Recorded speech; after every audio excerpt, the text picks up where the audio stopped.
हाय! यांना सरप्राईज द्यायचं ना म्हणून मी बिग बास्केटवरून चिकन ऑर्डर केलं, पण त्यांनी एकतर मला फाटलेली पिशवी तर दिलीच, प्लस त्यांच्या डिलिव्हरी बॉयने ना माझी सगळी रांगोळी पण विस्कळून टाकली.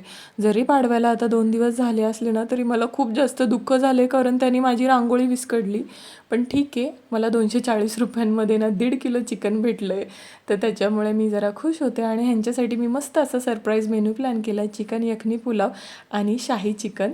पुलाव करण्यासाठी ना कुकरमध्ये थोडंसं तेल घ्यायचं, त्याच्यामध्ये 1 चमचा तूप घालायचं, शाही जिरे, त्यानंतर खडे मसाले टाकायचे, भरपूर सारा कांदा आणि 3 ते 4 आहे ना हिरव्या मिरच्या टाकायच्या, 2 चमचे आलं लसणाची पेस्ट, 1 चमचा धना पावडर टाकायची. मग त्याच्यामध्ये चिकन टाकायचं, मीठ घालायचं चवीप्रमाणे, त्यानंतर ना पुदिना घालायचा आणि मी इथे घरच्या दुधाची जी फ्रेश क्रीम आहे ना ती टाकलेली आहे. तुमच्याकडे नसेल अवेलेबल तर तुम्ही अमूलची फ्रेश क्रीम पण टाकू शकता.